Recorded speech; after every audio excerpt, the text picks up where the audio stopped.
He'll get in later, she thought, and then he'll call me. I just have to hang on till then. Poppy wasn't sure why she thought this, but suddenly it was her goal, to hang on until she could talk to James.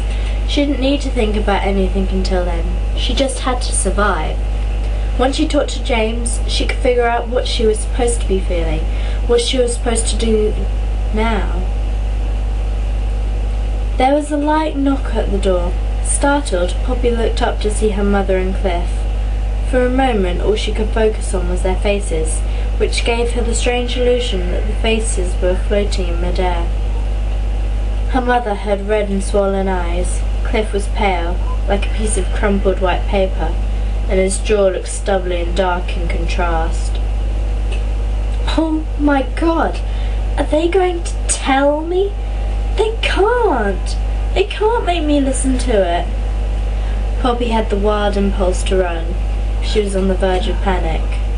But her mother said, "Sweetie, some of your friends are here to see you. Bill called them up this afternoon to let them know you're in the hospital, and they just arrived." James, Poppy thought, something springing free in her chest. But James wasn't part of the group that came crowding through the doorway. It was mostly girls from the school. "It doesn't matter. He'll call later. I don't have to think now." As a matter of fact, it was impossible to think with so many visitors in the room, and that was good. It was incredible that Poppy could sit there and talk to them when part of her was farther away than Neptune. But she did talk, and that kept her brain turned off. None of them had any idea that something serious was wrong with her. Not even Phil, who was at his brotherly best, very kind and considerate. They talked about ordinary things, about parties and rollerblading and music and books, things from Poppy's old life, which suddenly seemed to have been 100 years ago. Cliff talked too, nicer than he had been since the days when he was courting Poppy's mother. But finally the visitors left, and Poppy's mother stayed. She touched Poppy every so often with hands that shook slightly. If I didn't know, I'd know, Poppy thought. She isn't acting like Mum at all. "I think I'll stay here tonight," her mother said, not quite managing to sound offhand. "The nurse said I can actually sleep on the window seat. It's really a catch for parents. I'm just trying to decide whether I should run back to the house and get some things." "Yes, go," Poppy said. There was nothing else she could say and still pretend that she didn't know. Besides, her mum undoubtedly needed some time by herself, away from this.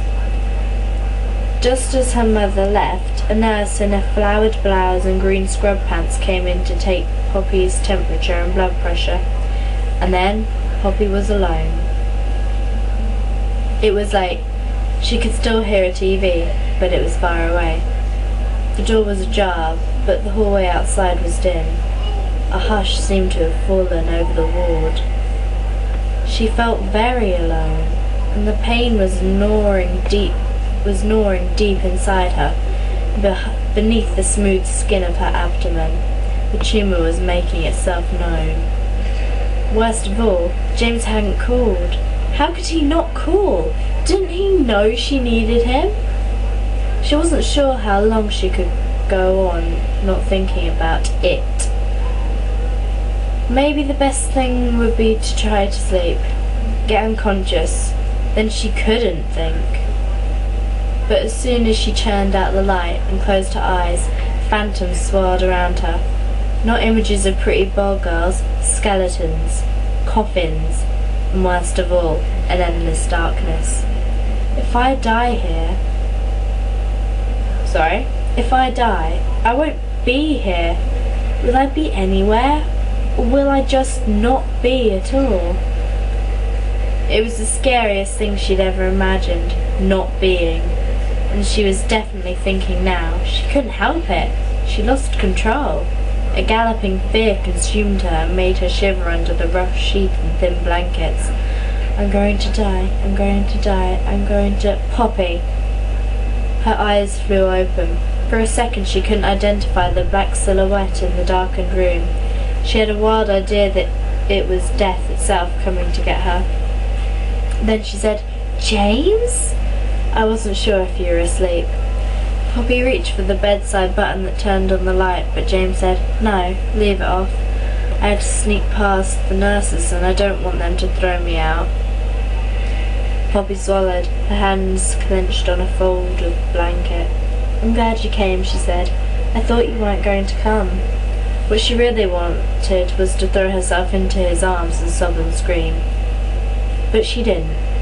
It wasn't just that she'd never done anything like that with him before. It was something about him that stopped her, something she couldn't put her finger on, but that made her feel almost frightened. The way he was standing, the way that she couldn't see his face, all she knew was that James suddenly seemed like a stranger. He turned around and very slowly closed the heavy door. Darkness. Now the only light came in through the window. Poppy felt curiously isolated from the rest of the hospital, from the rest of the world.